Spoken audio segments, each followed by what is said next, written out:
Hi guys! So today, isi-share ko sa inyo yung Pimple Eraser by Quick Fix. Yan. So as you can see, meron akong isang pimples dito. Yan. So 3 araw ko nang ginagamit to. Binababad ko lang siya sa mukha ko daily. Tuwing kagigising sa umaga and bago matulog. Ayan, nag-dry agad yung pimples ko. Before, ang laki-laki niyan. As in, parang sakop niya yung pula na ganyan. Bilog siya, na pulang-pula. Ngayon, nag-dry na siya. So, ano ba tong pimple eraser na to? With glycolic acid, salicylic acid, zinc oxide, vitamin C, and niacinamide. Benefits: helps dry up pimples, helps diminish and reduce dark spots due to blemishes, helps prevent future breakouts. Ayan, 10 grams siya by Quick Fix.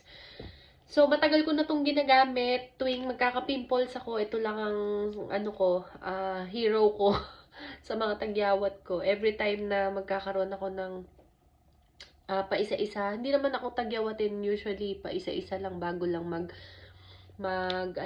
mag-menstruation. And, ayun, pagka alam ko magkaka-breakout ako, may something na makati sa mukha ko, ayan, nilalagay ko na siya. Pero ito, this one, hindi ko siya nahabol. Bigla na lang siyang out of nowhere, kinabukasan, bigla na lang siyang lumaki. And, ayun, hindi ko na siya nalagyan. Pero, pagka the day na magkakaroon ako ng tagyawat, at nakikita ko na mumula-mula na siya, nilalagyan ko na siya kaagad nito.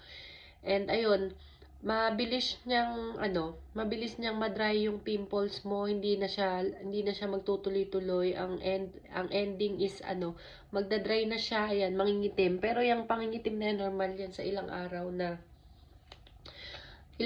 na paggamit nito, normal lang yan. Kahit naman di mo siya gamutin, pag ang tagyawat, ilang araw na mangingitim talaga yan. And wag mo silang kukut-kutin na ganyan. Pagka may tagyawat, kaya lang naman tayo nagkakaroon ng mga butas-butas sa mukha or peklat sa mukha. Kasi minsan, nagiging mannerism natin yung pagka meron tayo, hindi tayo mapakali. Pag nanonood tayong TV, gaganyanin natin, hindi tayo mapakali, kukut-kutin natin, ganyan. Hanggang sa pagka nakutkot nyo siya, yun, magbubutas-butas yung mukha mo. Yun yung dahilan ng pagbubutas ng mukha natin. Kaya pagka nagkatagyawat tayo, wag natin siyang kukutkutin, wag natin siyang hilamusan mo lang, maglinis ka lang ng mukha araw-araw, and ayun, mawawala rin naman yan.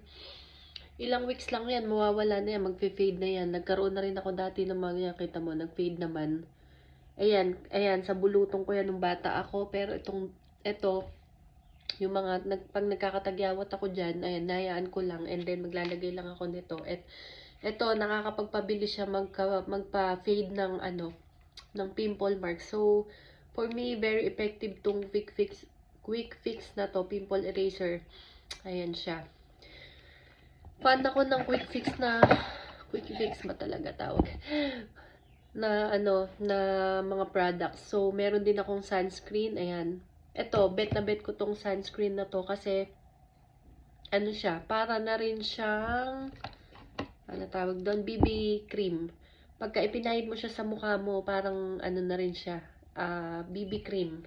So, meron ka ng UV protection sa mukha, meron ka na rin, para ka na rin ng BB cream. Kaya ayan, maganda rin tong products na to.